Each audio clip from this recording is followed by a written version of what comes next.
Hope you're doing well. I appreciate you tuning in this week. Today's guest, joining me today, we have a senior on the men's UWGB golf team. He is from northwestern Wisconsin, known as the pride of Lake Nebagamon. He also might be one of the longest drivers of the golf ball I've ever met, other than myself, of course. But I'm very thankful to call him a close friend of mine and a teammate, and grateful for the chance to sit down with him today. Today's guest is Mr. Trent Meyer.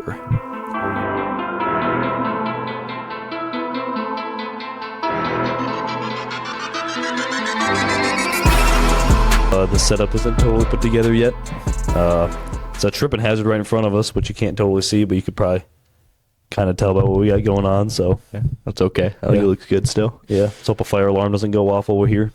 Otherwise, we're probably not making it out safe. But yeah, man. Before I had you in, I was like, "Oh man, is this gonna?" I was like, "Is this?" I hope this episode doesn't suck. Because I was like, "Why is that?" Well, I see you. I mean, I've probably seen you almost every day for the past year and a half. Yep. Between this summer and then and now, so I was like, it's about accurate. So I was like, are we gonna have stuff to talk about? Oh, I see. No, we'll always have stuff to talk about. Yeah. So I was worried about that. I thought that was more of like a, I don't know, attack on me personally. No. Well, I mean, yeah. I mean, God, this guy sucks. No, I mean, like compared to having like Rudy, who I don't know that well, it's a lot easier to have stuff to go off of and that's fair. Talk about. But with you, it's like, oh man, yeah. What are we gonna? We might just sit here and end up doom scrolling or something. Is what I was thinking. So I don't know. Well, let's go back to your intro where you said you're a longer hitter than me. Yeah. That was in there. Yeah, I didn't write that one. That was Yintu wrote that. I'm pretty sure. Do you believe that? Still, at one point he did believe this. I mean, I've come around to the idea that is probably not the case, but I still like to say it. First time I played golf with Mr. Bolander, he thought he was a longer hitter than me. Yeah, that was out at Branch River for a qualifying round. I laced one down the middle. He hits one. He thinks it's perfect. It's a little misty, kind of hard to see the ball. We go up, drive up we see one ball. It's my golf ball. He's like, "Oh, if this is you, I gotta be like 20 yards past this." Yeah, we went up and looked for a little bit too, or I looked at least. I don't know if you did. You probably. I think Caeden went up and looked, and I'm like, "The fuck is this guy's deal?" Yeah, and I said, "Maybe look 15 yards behind you, buddy."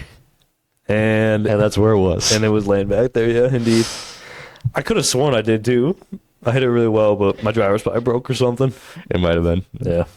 Granted, you are a longer hitter. I think one of the longer ones on the team. I've actually said this for a while. If they did a pound for pound, like a weight class long drive, I think I could be up there. And how much do you weigh now? 155 right now. Yeah. So get your weight up a little bit. I'm trying to get it higher. I'm working on it at least. But yeah, man. What's new? I guess I want to talk to you about this fall. Yeah. We're just, for those of you who don't know, we're coming off back-to-back wins as a team, and I was there for neither of them. But Mr. Meyer here was. Obviously, the first one was Cleveland State. Right, which was a solo win for Mason Hopt. Shout out Mason. Yep. And then the second one was at Central Michigan. Yep. Which is the match play style. Yep. Which I don't know if you want to talk about the match play a little bit, because it's different than the normal style, I guess, that we do. Yeah. So most of our tournaments are just, have like a 10 or 12 teams in the field, or however many, some a few more, but that's just straight stroke play. Whoever goes the lowest wins. Yeah. But the last tournament we played was a match play tournament hosted by Central Michigan. So there were just 4 teams, and we played single match play matches. And so we played Detroit Mercy the first round, beat them, and then played Central Michigan the second round and in the championship match and beat them. But yeah, the first one at Cleveland's legit. Not the second one. The second one wasn't not legit, but like the first one was a little more kind of special for the men's golf team too, because we were competing on our own, and second one was the kind of combined. We were competing with the men's and women's team. Yeah, because you're banking on the women's team as well to actually win the tournament. Like we could all go out and play really well, and then the other team doesn't play as well, and not win. But the first one at Cleveland State, that was just 10 teams, straight stroke play. I think we were in like a really close match with Oakland coming down the stretch, and they were actually beating us all day. And then the like 3 holes to play, it just like flipped on us in like 30 seconds. Couple shots swing, yeah. I remember, I think I was watching, or it was that Thornberry when we were looking at the results of that, kind of watching it. So, I mean, just hitting range balls or whatever. But it was cool to see. I mean, obviously we're not watching it live, but watching the scoreboard live, I guess. But and so it's 54-hole tournament. We play 36 holes the first day, and we were sitting in second place going into the final round, and there was some rain going on, so there was a lot of talk about the final round actually just getting canceled altogether. Yep. And thankfully, we ended up going out. There was a slight rain delay, and it actually ended up being like decent weather. Went out and finished it off the last like 3 or 4 holes. We were combined like 8 or 10 under par, I think it was. And won by 6 shots. So that was pretty. It was the first time the men's team has won in 9 years. Yeah, that was the cool part about it, I think.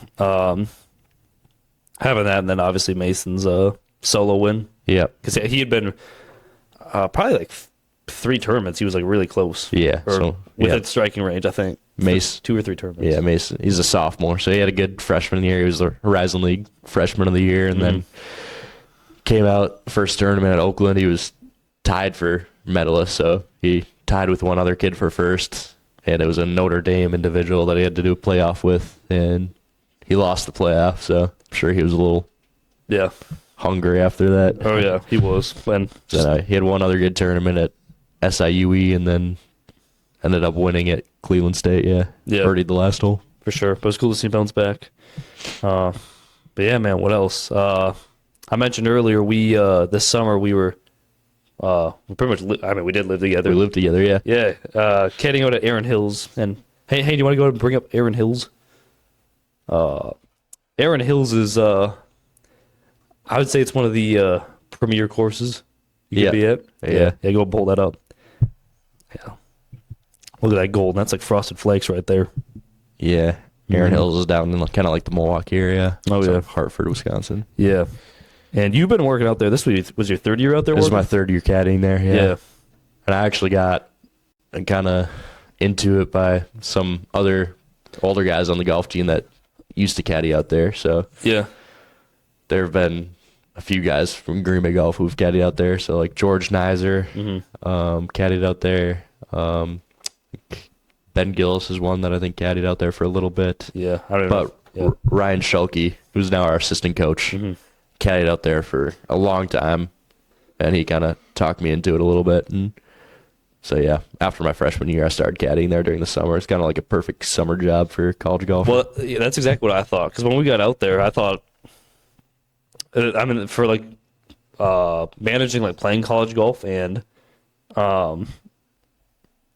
managing playing golf, and like when it comes to like I don't know, like having a job, and it's really the perfect gig. And you also like make a lot too while you're out there.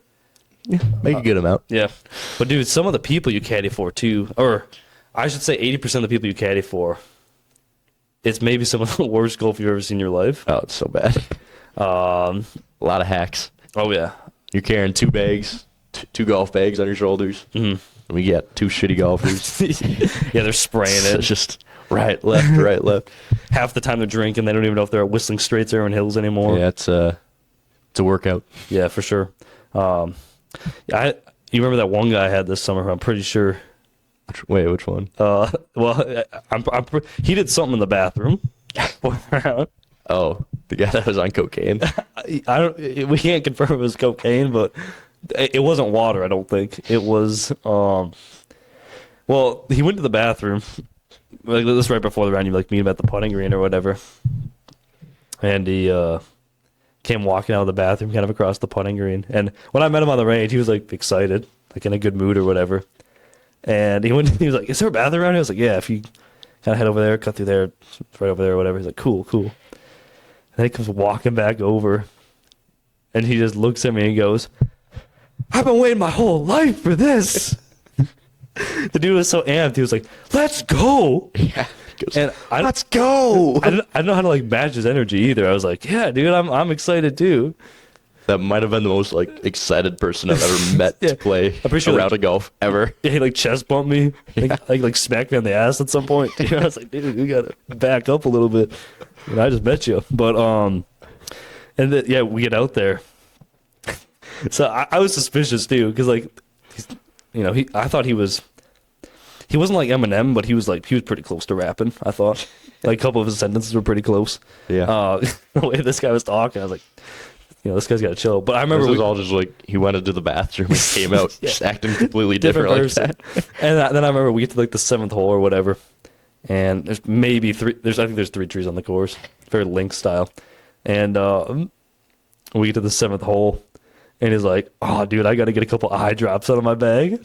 I'm like, "Yeah, man, go for it." Put the bag down or whatever, and I just watch him go over to the one tree on the course in the shade and just dose his eyes in these eye drops. So, I mean, you get a lot of characters out there, though. I mean, I know you've had your share of them out there too, but Oh yeah. yeah, not a lot of good golf. So when there is, or I think it almost makes me appreciate my own abilities sometimes. Oh yeah. You know, sometimes I mean golf is kind of a tough sport mentally sometimes. You gotta feel like, oh, I suck. Yeah, And then I go out and caddy for a couple of guys that are just awful. yeah, I'm like, I'm not so bad. yeah. Crazy thing about these guys too is these guys who like are not good is they're really successful, but it's hard to believe that they're successful in anything. Because I'm watching the guy, you know, he's got like a yellow or pink ball or something at this point of the round, just kind of slapping it around. And I get to the point, I'm like, oh, what do you do for work? And then, of course, like the CEO of something. Like, they're so bad. It's hard to, like, I'm assuming they're like flipping burgers at like Wendy's or something. Oh yeah. It's hard to believe like any of these people are successful, but the people who go, I mean, what's it for? Hey, look at what it is for a tee time right now at Erin Hills, or peak season, I guess. I think it's like, I think it's like 450? 425 or something like yeah, that. pretty close. Yeah. Yeah. If anybody's watching that I've caddied for, you're probably one of the better ones, you know. I'm just talking about that like bottom 60%. People in I've general. had plenty of like good golf. Oh yeah, yeah. I shouldn't bring up so much hate. There's plenty of good golf out there. But Yeah. yeah. What does it say, Hayden? This guy's mic mute. 495. 495. That's just the green fee plus, you know, caddy and Oh yeah, that's true. Yeah, because there's a caddy tip or whatever. Yeah.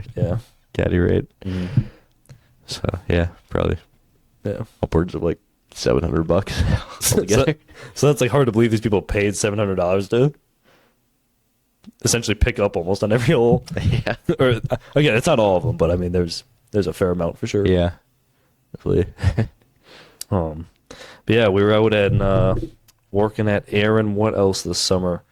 We took a trip up to your hometown, Yep.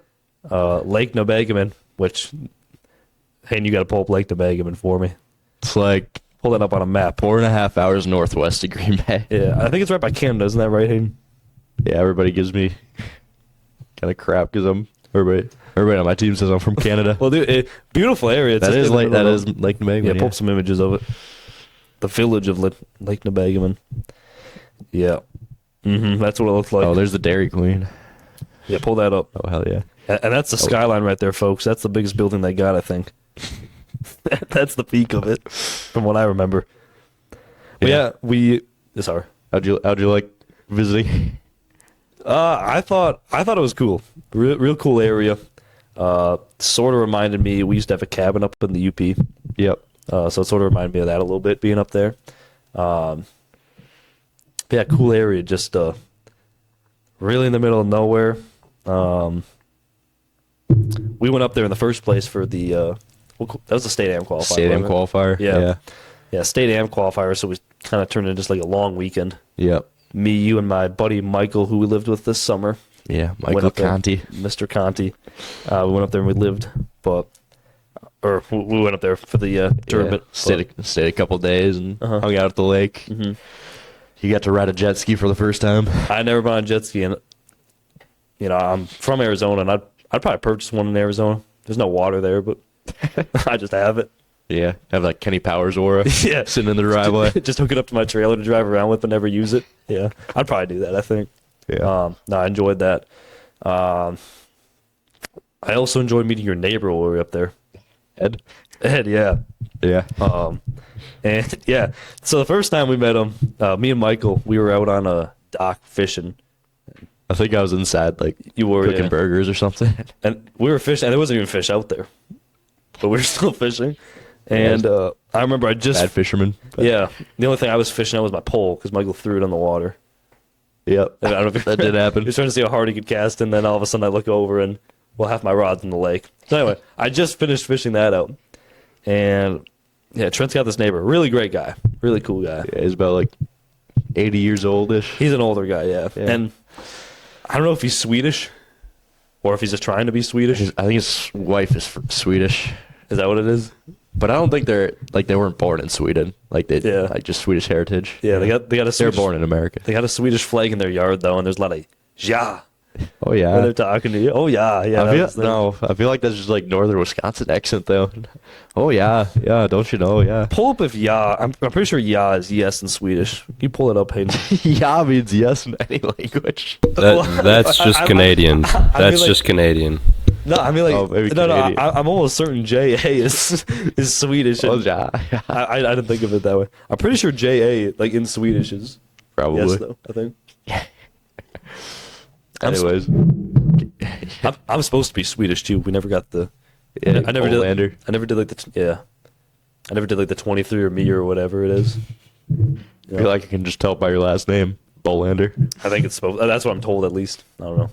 I think a lot of people Just just. sort of Scandinavian. Yeah. A lot of people just like spit in a box and get their heritage back, and next thing they know, they find out they got a disease in it too when it comes back. So.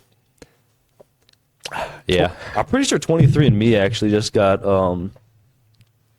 pretty sure 23 and Me just got like everyone's DNA leaked. Really? Can you pull it up, Hayden? 23 and Me, everyone's DNA released. I was in a genetics class and I swear this was Oh no.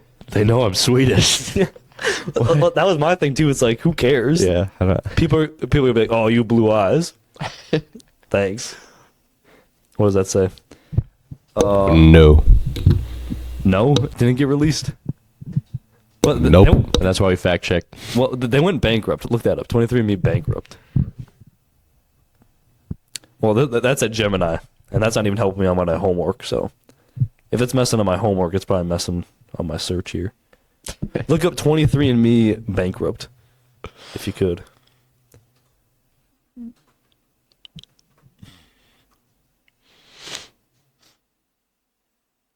I see a yes. I think it was rumored that they could like get rid of the information because they're bankrupt, and it was like a big thing we talked about. Maybe. But yeah, I was thinking the same thing as you. What's going to happen? But anyways, my Swedish neighbor Ed walks over while you're fishing on the dock. Oh yeah, Ed. Yeah. So he comes up to me and Michael and is like, well, I think he more just appeared. You know, I don't think he even walked over. He just appeared. Yeah. It's just kind of a power he had, and he's like, "Would you boys mind helping me with a job?" He almost sounded like that one guy from Family Guy, I think. Yeah. Maybe he didn't. Maybe I'm making that up. But yeah. And of course we weren't going to say no. We're like, oh yeah, for sure. I was like, well, this is the beginning of summer yet. So I was like, oh, I'm just trying to get my dock in the water for the year. Like, yeah, sure, we can help you out with that. You were still up in the kitchen at this time. Yep. And yeah, there it is. Maybe he didn't sound like that at all. Maybe I totally made that up. I feel like that's pretty accurate. You think so? Yeah. What is it, Herbert, right? Yeah, Herbert. That's just my imagination, maybe. But so we went over there, and he's got like you can attest to this. His dock isn't like a modern, lightweight, compactable That's a dock. big like metal, like aluminum dock that you just like roll into the lake. It looks like he made It's a little heavy. It looks like he could have made it himself potentially. He probably did. Yeah, like it wasn't necessarily an easy task. I mean, he's probably had that since the Cold War, but he's had it for a while. But yeah, he was like, "Oh, yeah, if you boys can just help me roll this in." I'm like, "Well, it's a bigger task than I thought of you, but of course, we're still not gonna say no." I think it was one of those. Yeah, like similar to that. Yeah, and way heavier than I thought it would be, to be honest with you. And we're playing in a golf qualifier tomorrow too, so I don't want to don't know, maybe this doesn't sound like Yeah, especially if somebody is like injury prone as you. yeah. I Don't need to go around. yeah, I don't want to sound like fragile, but like I wasn't trying to like. But you necessarily- are. Maybe I wasn't trying to necessarily like, mess around with this like just a couple hours before I was really going out to play the next day. But anyway, at this point, you'd kind of showed up. Me and Michael started moving the one piece in, and I remember this would be a common theme with him. I think we're like halfway through, maybe probably 3/4 of the way through. He finally brings out this trolley to like actually help him like on wheels instead of just lifting it, moving it a couple feet at a time. He had like a trolley all along with wheels on to move it. Yeah. So he brought that out. And we got that moved in. Yeah. I mean, usually when we put in our dock, we use like our tractor. Yeah. Or, yeah, like when my dad puts in our dock, we'll sure. use like our tractor to push it in. Yeah. I mean, I could tell why he definitely couldn't do it on his own. Yeah. I mean, it was heavy, but it was more the next day got a little bit more, I'd say ridiculous. Oh yeah, this is the real story. Yeah. So then, this is the day after qualifying. Yeah, so we play this tournament, whatever, go back, and now we can just kind of hang out by the lake. At least I had a couple drinks, so had a little buzz going. I had some non-alcoholic beverages. Anyway, we're just kind of sitting around chilling after the day. And he just appears again. You know, he like threw a smoke bomb down and then he's there. I'm like, how the hell does he keep getting up here? So he's just back again. So yeah. Oh yeah, I got a new task for y'all boys. I'm like, all right, I'm sure this will be, interesting again. And he was like, yeah, I got a dead tree limb it's really making me nervous every time I walk underneath it. I'm like, oh, that's not good. I think he said like, oh, my wife, like, I'll get a word when she walks underneath it that it might fall down. It might be dangerous. Yeah. I was like, all right, yeah, that makes sense. I could see that. And so anyway, we end up walking over there. And the setup he has an axe, or like not a throw. Hatchet? A hatchet, yeah. He has a hatchet with a rope tied to it. And essentially he had like his own like game show set up for us. Or like it was like a carnival game, I guess. And essentially we had to throw this hatchet. I bet it was about 20 feet. It was about 20 feet in the air. It's probably about 20 feet in the air. Over this branch, there's other branches near it too, kind of trying to like knock it away. Feels like you're playing Plinko with the tree a little bit. Yeah. We're trying to throw this hatchet over it. So that the rope would like get tangled up in the branch so that we could pull it down. Right. So hatchet over the tree, ropes on both sides, we could pull the dead branch down. That was the plan. That was the plan. And the first one, it kind of worked. The first branch. Yeah. But anyways, I'm walking over there with a little buzz. I'm like, all right, I'm throwing an axe straight into the air. Yeah. Where it'll just come back to Yeah. Also, every time you miss, it rattles off a branch and comes down just right where everyone's standing. Yeah, I mean, it's tied to a rope, so it's like, when it's coming down, you don't know where it's going. Yeah, it's just kind of swinging around. Swinging around. Yeah. Eventually, we just started having Michael throw because he would just kind of throw it over his head. Yeah. Yeah. We get the first branch down eventually. The second branch, however, Might have been the healthiest branch I've ever seen. I'm pretty sure you probably could have hung like an ATV from it. It was pretty lively. But he was convinced it was dead, so we kept going at it. And at one point, I remember we got the axe stuck. Yep. We got it stuck up on the tree, so we couldn't get the rope down on both sides to pull it. And because we didn't have the rope on both sides to pull it, we had to like try to get it unhooked first. Yep. So there's essentially an axe or the hatchet or whatever on a tree stuck on the branch, and we have all four of us like in a line, like tug-of-warring it. Yep. Pulling it towards all of us. Yeah. So an axe in a tree tied to a rope, and we're just all tug of war, pulling it until it comes loose. Right. So Comes at us. So we have 4 human lives, and left of us 2 feet is his window. And the axe comes unhooked, I remember, and I thought for sure we were gonna nail his house. It did hit his house. Did it? I think it like hit the side of his That one house. surprised me. I mean, it was pretty close, I think. Yeah. It was pretty close to touching the house. And I remember after all that, so This is like 15 minutes of doing this. yeah, this game of throwing this axe. And I kid you not, right as we're about to like, we've been pulling at this branch forever. I think you got to crack between you and Michael. You got to like kind of splinter. After we've been playing this game for a while, the dude walks around the corner from his shed, and he has a fucking saw, a tree saw, A branch saw. And a ladder.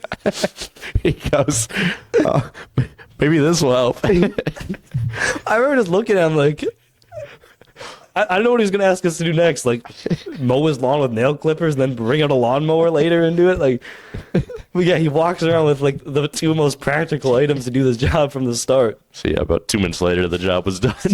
We just cut down the branch with the branch saw. Branch saw. It's like he just wanted a little bit of entertainment before he got the job done. What's the most dangerous way to bring down this branch?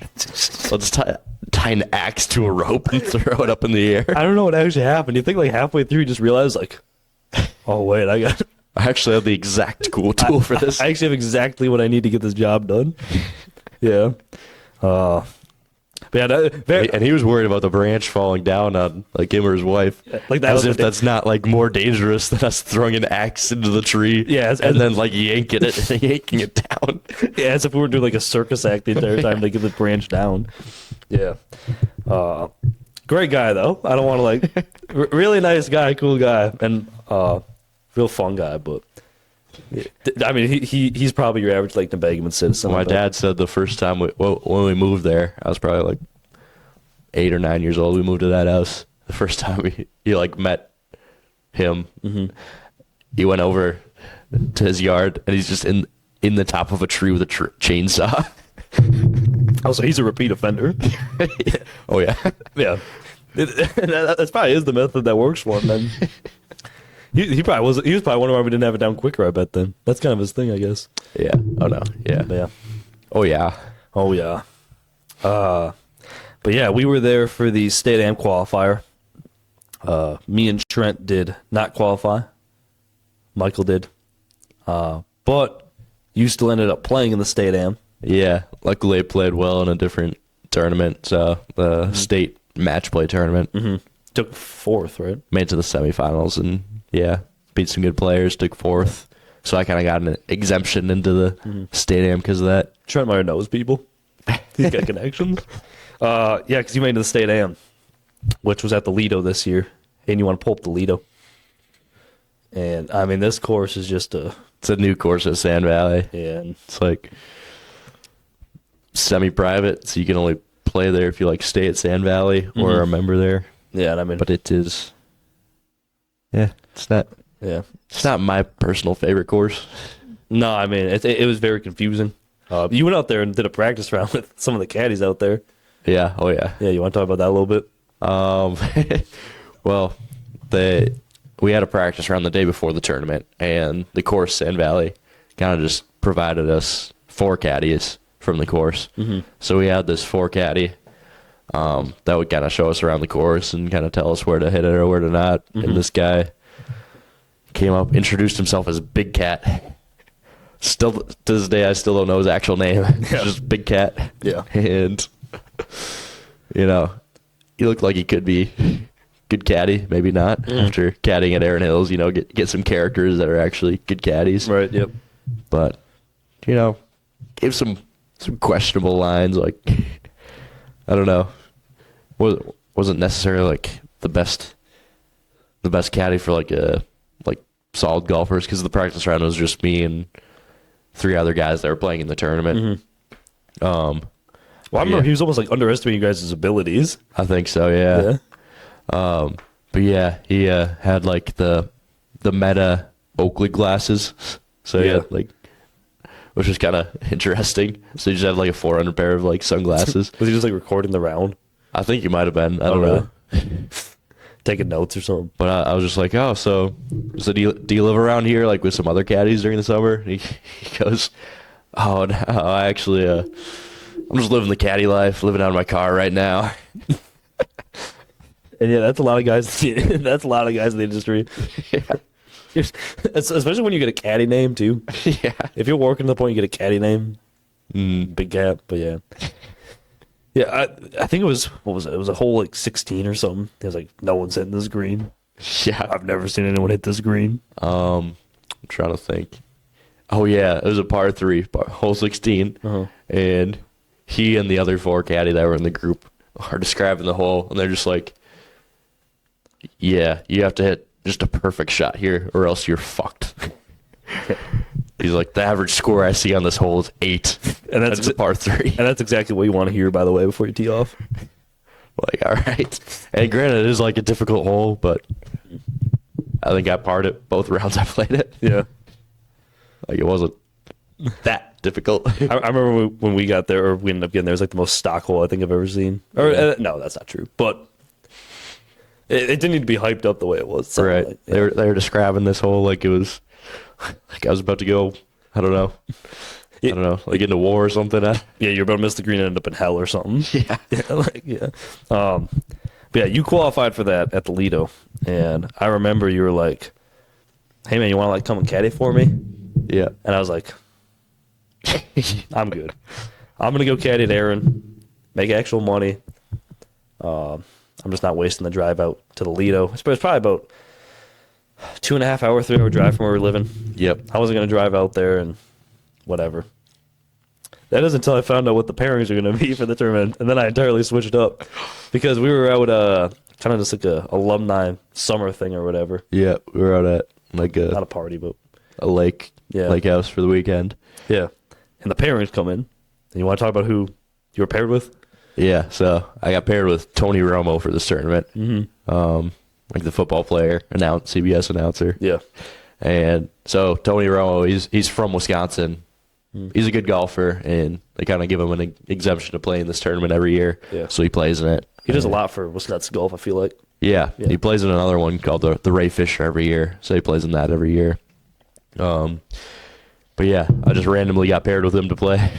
Yeah. And then Caeden over here is like, "Oh yeah, I'll caddy for you now. I'll caddy for you now." I was like, you know what? This sounds interesting all of a sudden. I think I'll show up. Yeah. And I was there. Oh yeah, I was ready. Really cool guy is what we came to find out. Yeah, didn't know what that experience Yeah. was going to be like. Didn't know if he was kind of just like going to not talk to us Yeah. the whole round or... And you want to go up and pulp that handsome gentleman, Mr. Romo? Get him up on here. Yeah, because I remember I think the first time, yeah, there he is. Well, the first round he was late to his tee time. I remember that, yeah. Well, yeah. He was over on the putting green, and it was time to tee off. Like, we had like a, 1:30 tee time or something. They were like, all right. He's still over on the putting green. The starter's like, "Hey, Tony, get over here." Yeah, I remember. Tony! He was trying to get a couple extra putts in with his lab. And there had been a crowd that gathered at that point. Like, they were good. How many people do you think were watching at that point? Like 20, 30? I'm at 20 or 30, yeah. Yeah. Kind of just waiting to watch. Probably me tee off, but you Yeah. know, also Tony was coming yeah, over. Yeah. But Probably Tony. yeah. So I yeah. don't think I was watching you tee off. I was watching him. Yeah. Well, he walked over and, like, obviously he was going to shake hands with you because he's playing with you. Right. And I was just kind of standing there awkwardly, like, oh, man, I'm just here to caddy. Mm-hmm. But now he comes up and he, "Tony, good to meet you." Yeah. Yeah, real cool guy. But it was cool. Like, we teed off, walking down the first fairway, started talking to me about just random stuff. Yeah. Super cool. Super cool guy. Super nice. Yeah. And we played with him 2 rounds. So stay down. It's a 4-round tournament, 4 days, and there's a cut after 2 rounds. So we were paired with him for the first 2 rounds. But yeah, super, super nice guy. Yeah, I think one of my favorite parts about him was anytime you said anything he liked or thought was funny, he would just like Fist bump you. reach out for like a fist bump. Yeah. Like if you said like the most moderate or like mild joke that he liked, you'd be like, haha. And then just turn to give you a fist bump right away. Yeah, you got a lot of fist bumps from him. I feel like. I should have started counting them, yeah. Yeah. By the second day, I was like almost working for him. I was like, oh, I wonder how many fist bumps I can get today. Yeah. But he had some cool stories from just like playing for the Cowboys, and then Oh, yeah. just from playing golf with like professional golfers. Like he lives in Dallas, so he plays a lot of golf with like Jordan Spieth and Scotty Scheffler. Yep, Scotty. He told us some stories about playing golf with Tiger Woods, which is pretty cool. Yeah, he was like taking the time to like tell us these stories as well. Like, just kind of mid round, he was like just stopped walking the fairway and was like giving us like visuals and stuff about it. Yeah, and there's a known thing in Wisconsin golf that like Tony Romo was like a slow golfer. Like, He's definitely aware of it too. yeah, bad pace of play. Yeah. And that might be the main reason he just likes telling stories. But we were interested. I wasn't even against it. Yeah. Yeah, no, he does. Of course, he also. I don't know if you've ever seen the Skechers ads. Maybe Hank can find one of those. He's a big Skechers, or he's a big ambassador for Skechers. Yep. And I remember we had to talk to him a little bit about him. Yeah. And he was like, "I'm not gonna lie. I did kind of think they were an old man shoe at first, because I feel like that's a stereotype around them. Yeah. But apparently they're pretty comfortable. But Yeah, I was like the second day. I was like, "You actually like those Skechers golf? Yeah. You actually like those Skechers shoes?" Yeah, here we go. Yeah. Yeah, and he was like, "Yeah, not gonna lie. Like when I first started doing it, it was for the money. They weren't that great. Yeah. But now they're starting to actually make good shoes. Yeah. So, but I like them now. Yeah. They're actually pretty good. Yeah, he came around to what it sounded like. Yeah. Yeah. Which I mean, I appreciate the honesty. I was like, all right, yeah. Yeah. And my dad wears a lot of Skechers too, so I was like excited to like text him about it. Yeah. Like, oh, Tony Romo even said, "Is she kind of old?" Because I mean, that's what I give shit to my dad for. So Yeah. Old man shoe. yeah. I mean, there'll always be that way in my mind. Tony I Romo. actually used to have a pair of Skechers golf shoes when I was a sophomore in high school. Actually, I don't know if I told you that. I don't think so. As a sophomore in high school. Yeah, might have been like a freshman year in high school. I had a pair of Skechers golf shoes. What happened? Your dad put you onto those? I just had no aura. I don't know. Yeah. Yeah, because you do now. Yeah, that's right. Yeah. Yeah, he had those.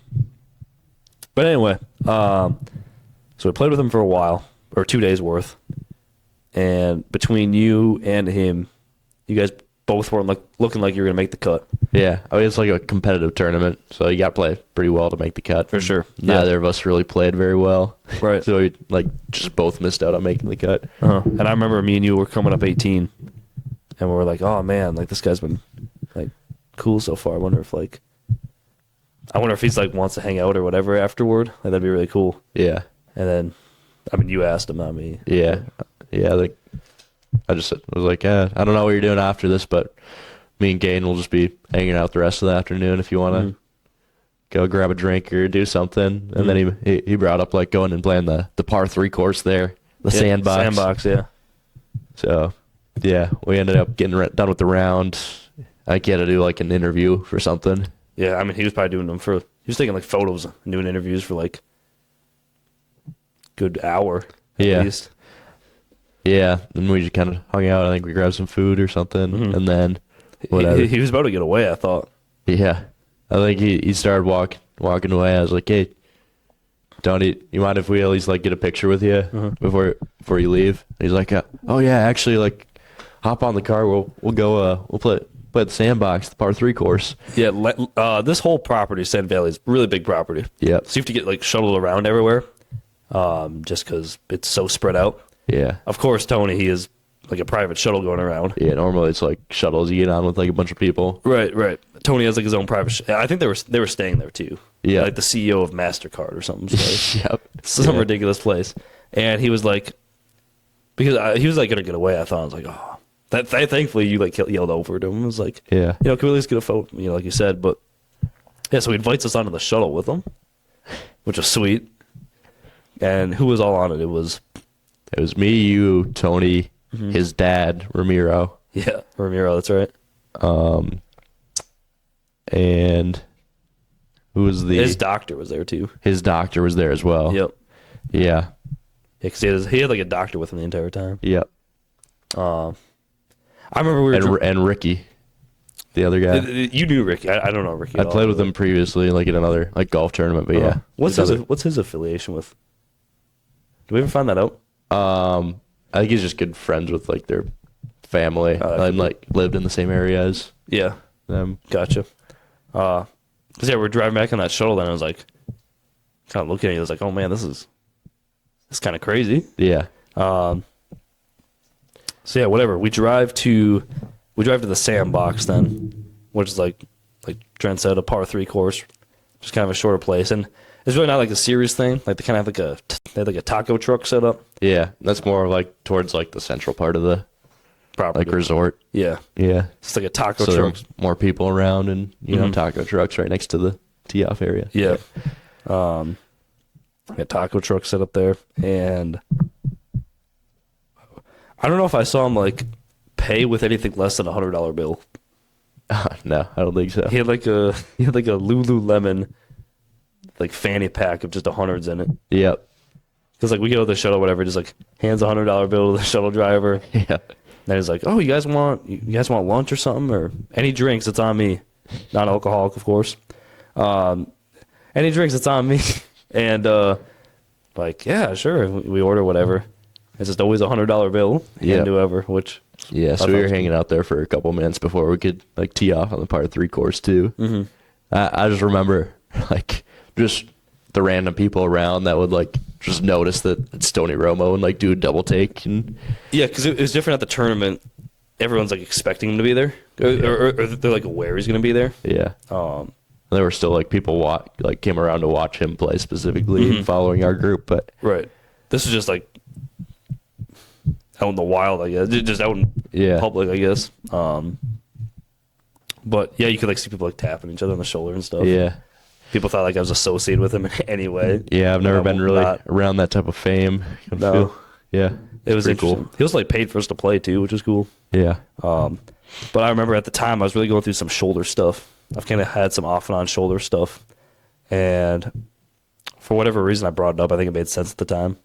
Maybe not. Hopefully it did. And I brought it up because he had his doctor right there too, and he like turned into Dr. Romo actually.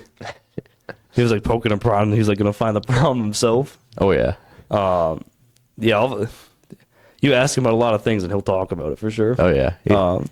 But no, I can see why he's like a good announcer. Oh, he yeah. just loves to talk. for sure, yeah. And then so he's doing like the analysis, and then his doctor starts looking at it. And he had this system that he found really worked for him in his career. It's a 3-pillar program to anyone out there is interested. It was elongate, activate,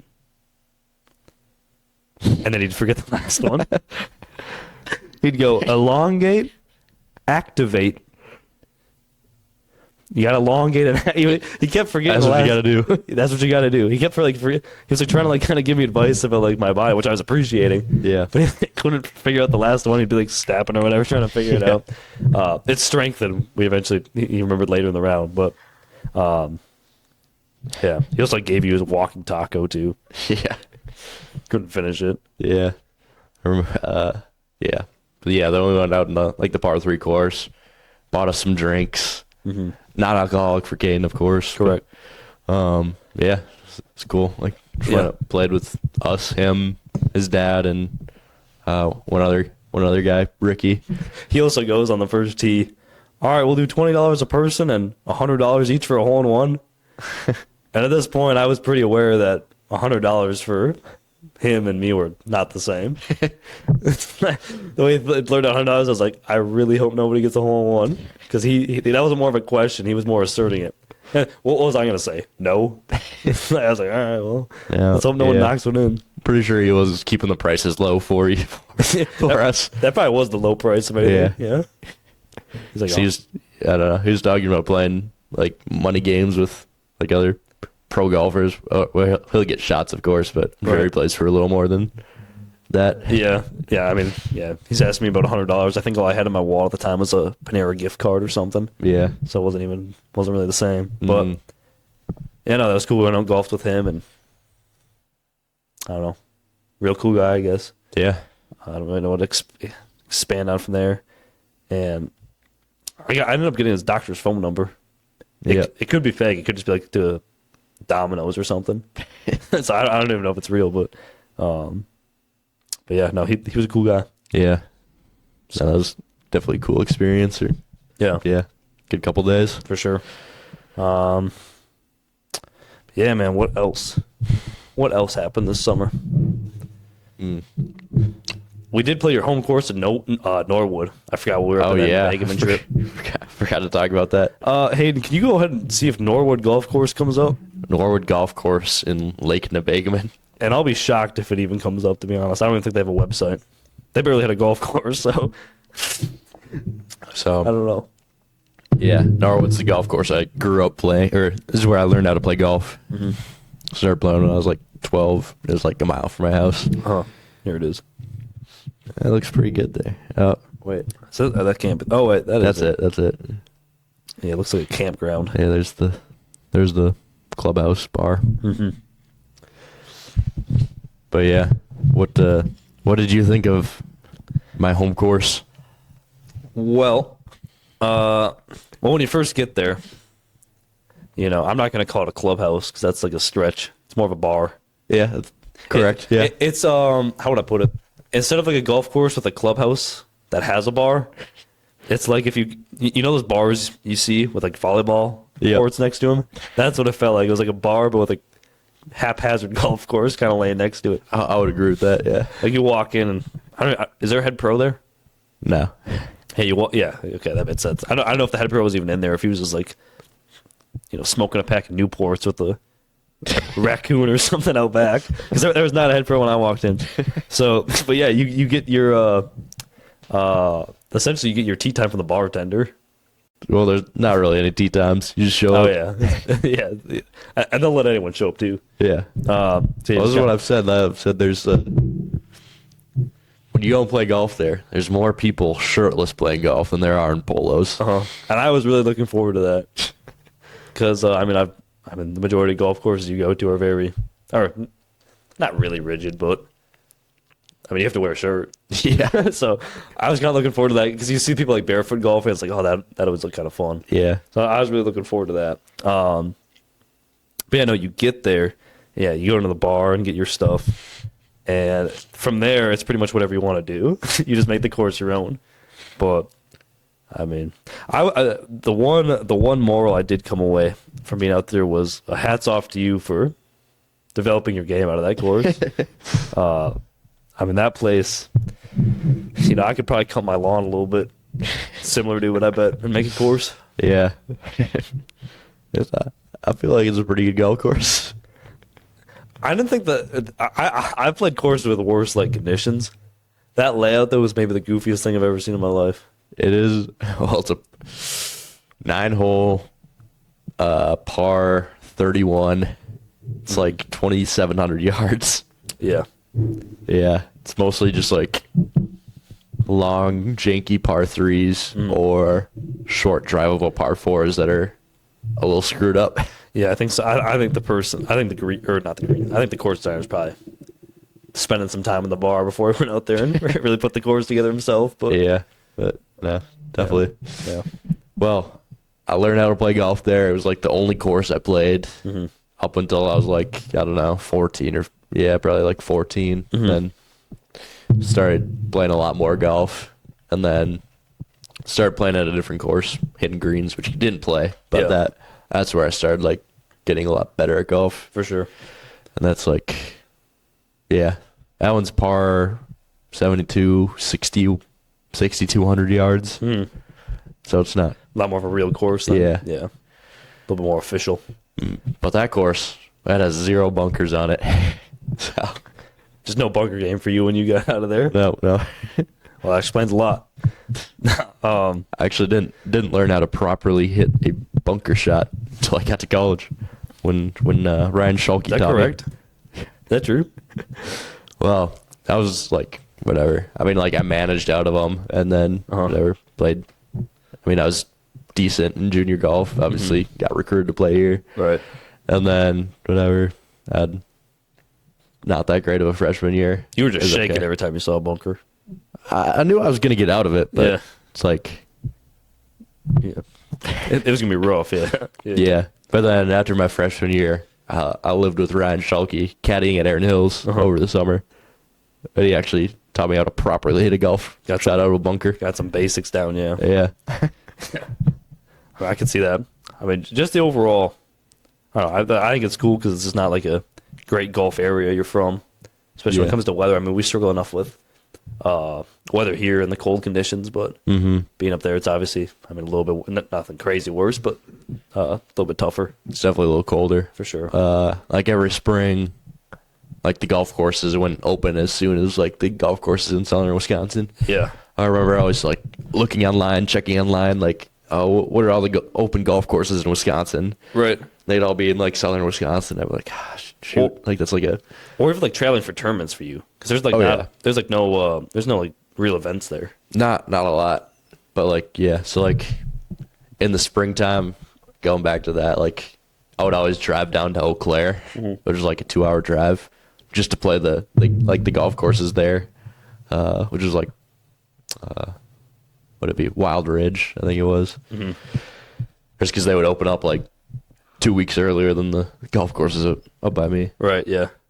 But yeah, there weren't a lot of like junior golf tournaments up there. Like the closest ones would be like in Duluth, Minnesota, which is like a 45-minute drive. There'd be like 2 during the summer. Right. And then otherwise would have to drive a ways. Right. A lot harder to play golf out of there and Yeah. really get, I guess, recognition or just tournaments in general. Yeah, and then like my summer after my junior year when I was really trying to get like recruited or started getting a lot better than like all the bigger golf tournaments in Wisconsin. We're all in southern Wisconsin. Right. So I'd have to drive down there a lot. For sure. A lot of travel that way. Yeah. But What else? Yeah, man, you're coming up on you're making it to your last last hurrah here, I guess. last semester season. Yeah. Spring season. How's that feel? You feel old yet? I do feel old, yeah. I feel like it went by quick. It did go by really quick, yeah. Yeah. A little too quick, I feel like. Yeah. I mean, you got to be happy with the way you've seen like the program like change in your time here, I feel like. Yeah, absolutely. Like when I came in my freshman year, our team was not good. Or not nearly as good as it is right now. For sure. Like I still got in the lineup my freshman year, even though I wasn't necessarily playing as well as I wanted to or could have. And we ended up taking last place in the Horizon League my freshman year. Which, yeah, I mean, we did play bad, and I mean, we still had talent. We could have done a lot better, but Right. yeah, kind of each year I've been here, we've progressively gotten better. Like For sure. sophomore year, we're still not great, but a little bit better. Had like 1 or 2 tournaments we played well at, and then last year brought in like Mason and Brett. Yep. And they helped a lot and kind of saw like the maybe culture shift a little bit too. And Yeah, I think so. And yeah, last year, even though like I don't think we saw the results that we really thought we could have seen, but we felt like we were a lot like we're going in the right direction. Right. We're more like middle of the pack in the Horizon League. Yeah. I'll even add, I feel like the team, like chemistry as a whole, like, I mean, when I got here freshman year, like I always loved the team, and I like love the people that we have here. But like, I think like just everyone together. I think everyone we recruit together fits together really well. So I really like that. But yeah, definitely. I mean, we spend a lot of time together. for sure, yeah. Maybe too much time with some people. I could probably go without some of them a lot of the time. Yeah. But yeah, But now, like, this fall, obviously, we just won 2 tournaments, and I think in the, what is that? Like, Golf Genius or something. Rankings, we're ranked 3rd in our conference. Just behind, I think, Oakland and Cleveland State. yeah, I think that's right. Or no, we're above Cleveland State. Oakland and Wright State are above us, but we're 3rd right now. Yeah, But like in a good spot going into the spring with conference coming up too. for sure. So yeah. Yeah, I know. I'm looking forward to that. The entire team and yourself are. So that'll be good. But, well, yeah, man, I appreciate you taking the time today, being here. Obviously, we're a little bit new into our setup yet, so Yeah. we'll just pull anyone in right now at the moment. So when you fit that role, we need a warm body here today. So, no. Yeah. But yeah, appreciate your time today, man. Yeah. Thanks for having me on. Stay tuned for future episodes, and that's all we got for now. Thank you.